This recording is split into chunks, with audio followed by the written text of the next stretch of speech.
ꯌꯥꯝ ꯃꯔꯨꯑꯣꯏꯅ ꯍꯧꯖꯤꯛ ꯗꯤꯁꯄ꯭ꯂꯦꯁ ꯄꯔꯁꯟꯁꯤꯡ ꯂꯩꯔꯤꯕꯁꯤꯡꯁꯤꯒꯤ ꯍꯣꯡꯖꯤꯟꯅꯕ ꯃꯣꯏꯒꯤ ꯑꯋꯥ ꯑꯅꯥ ꯑꯁꯤ ꯍꯥꯟꯅ ꯃꯇꯦꯡ ꯇꯧꯅꯕ ꯍꯥꯏꯗꯅ ꯑꯗꯨꯒꯤ ꯑꯩꯈꯣꯏ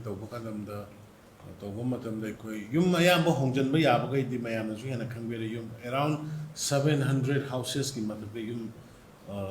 ꯁꯥꯔꯦ ꯑꯗꯒꯤ ꯍꯣꯡꯖꯤꯟꯅꯈꯤꯕ ꯃꯌꯥꯝ ꯑꯃꯁꯨ ꯌꯥꯎꯔꯦ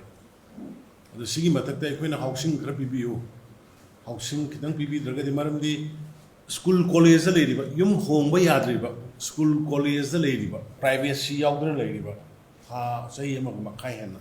ꯄ꯭ꯔꯥꯏꯚꯦꯁꯤ ꯂꯩꯇꯅ ꯂꯩꯔꯤꯕ displaced person is in now both hill and valley yenganda moi temporary housing mayam confuse chapidana housing yum mai chakraba khokrabagi hanjanabgi damukta di already paisa lepaga leigre ko lak manga gi ahum gi lak tare ti lepaga leigre maduga fix leigre madugi di already sanction leigre hujik ki anobasina mu karigino haibu kanda aikoi school college da leiriba thoga leiba ngamdriba privacy phangdriba mayam si aduga kitang home da matam sangadurba se so sampudi kala ko matam sangan so imphal dagi so champur changba matam sangani mori matam sang baya ene khone khanaba jaga sing hai tar khara sigi si school college dum lai san basina academic atmosphere da sukaire aduga mu leiriba mayam du su yam ware privacy leitrubani aduna hairiba sing sigi privacy pinana bagi yum khara piu na haijabani yum khara piu haibisi da hujiki oina khoina yum lising tarek hujiki oina ahanba pire yum lising tarek da bishnupur da lising amaga taramanga affected areas in ayam basing the sandel the yum changwa ga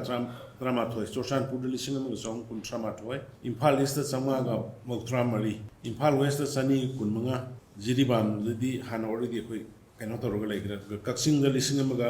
sani taratret kamjong da khumbudrag mari kangkokpi lising ama sani pan round doi adagi tenopal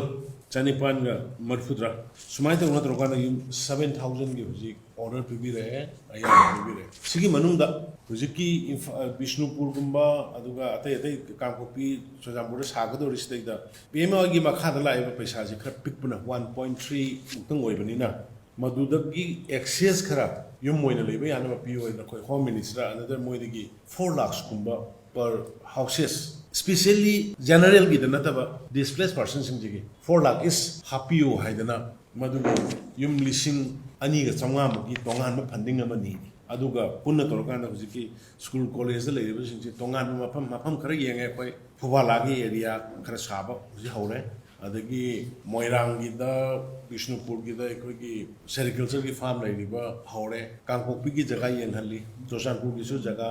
yenghali sumai torkana displaced persons in the hana priority period mogi yumong thuna saraga privacy like na madu priority ko pi nena ba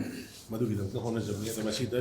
im sanction to give honorable prime minister and home minister leadership I appreciate ojari aduga hairiba similar proposals ko urban gi area da su yum sadori si sina general gi ni affected area na ta ba sigi da su ko proposal tauha laire urban gi laidro maps